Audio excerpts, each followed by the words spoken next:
Hello, friends. When I was 23, I worked as a maintenance and cleaning officer at a daycare in the neighborhood. My job was to dispose of garbage, move and set up furniture for special events, perform preventive maintenance, keep supplies organized, clean and maintain the facilities, take care of equipment, and overall ensure a safe environment. This included reporting suspicious activities that could lead to child abuse or mistreatment. Some days, I would be the one both opening and closing. It was just me and an older man who was usually my boss. The daycare building is located on the grounds of a Catholic school and church, but I'm sure the daycare was open to everyone regardless of religion. The older worker, whom I'll call Bob, was leaving early one day. It must have been a Friday, because he always left early on Fridays. He told me the tasks I needed to finish: start by cleaning the classrooms and also collect the Thanksgiving decorations from the classrooms and put them in the crates. Take the crates down to the basement and then bring up the Christmas crates. These crates contain decorations that would be used all over the building, from the lobby to the corridors, from classrooms to classrooms. The childcare staff would do the actual decorating, but it was my job to clean all this up and carry the crates up and down. Now that Thanksgiving was over, it was time to bring out the Christmas decorations. All children and staff were gone at this point. It was getting dark, between 6 and 7 o'clock. I was left alone in the building, so I locked all the doors while continuing my work. I went down to the basement, mostly used as storage space because it was cold outside and we were past outdoor play season. All outdoor toys that were usually found in the courtyard play area were in the basement. This included plastic slides and toy cars that children could move themselves with their feet. The basement consisted of a corridor that passed the boiler room and hot water heaters, and at the end of the corridor was the storage room. This room always had a creepy vibe, mostly because of the lighting or lack thereof. As I walked towards the storage room, I felt a chill run down my spine. The dimly lit hallway seemed to stretch on forever, and the eerie silence was only broken by the distant hum of the boiler. I pushed open the heavy door to the storage room, revealing rows upon rows of shelves stacked high with crates and boxes. A single bulb hung from the ceiling, casting long, ominous shadows across the room. I started with the task at hand, collecting the Thanksgiving decorations and packing them away in their respective crates. Once done, I began hauling up the Christmas crates from the depths of the basement. The task was tedious and physically demanding, but it was part of my job, and I did it diligently. As I worked, I couldn't shake off the feeling of unease. The basement, with its cold concrete walls and dim lighting, felt oppressive.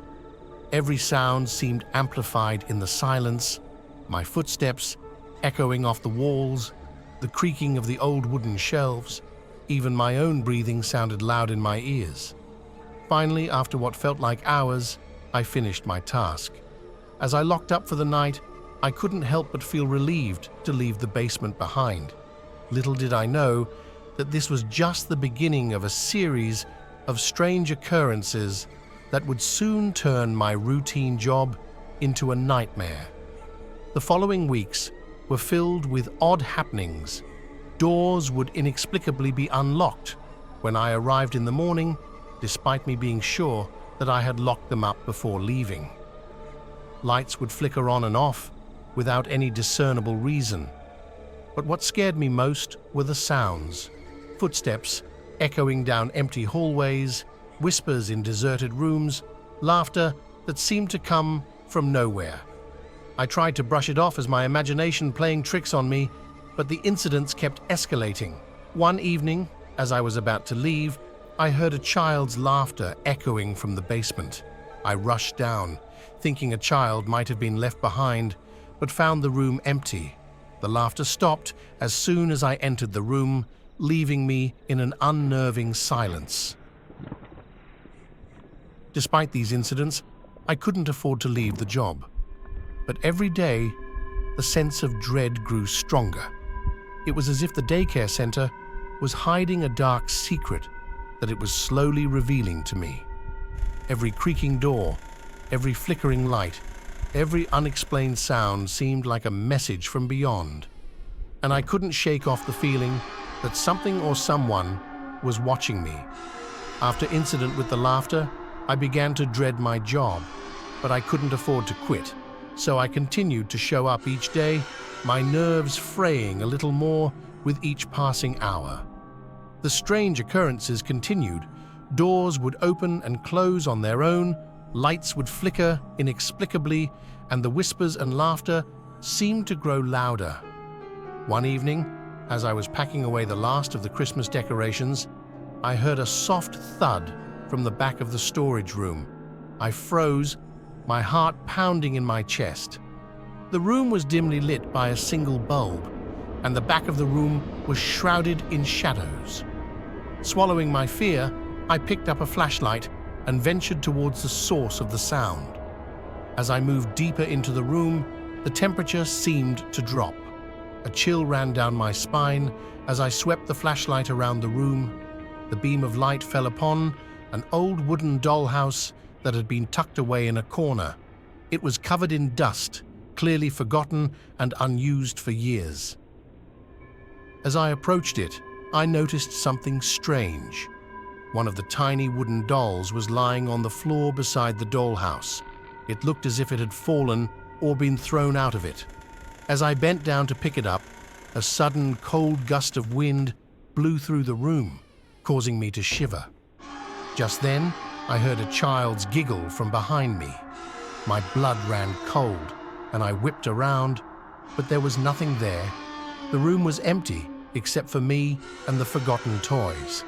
The laughter echoed around me before fading away into silence. From that day onwards, things got worse.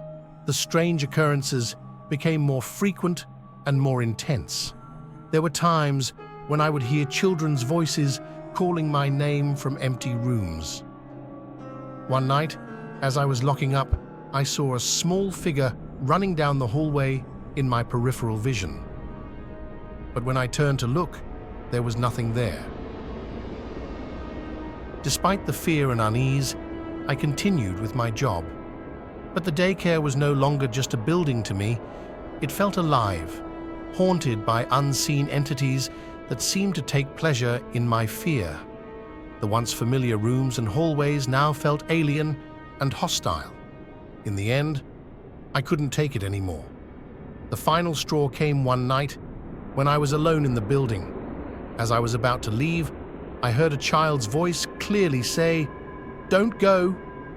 I turned around and saw a small figure standing at the end of the hallway. It stood there for a moment before disappearing into thin air. That was the last time I set foot in that daycare. I quit my job the next day. Despite the financial hardship, I knew I couldn't continue working there.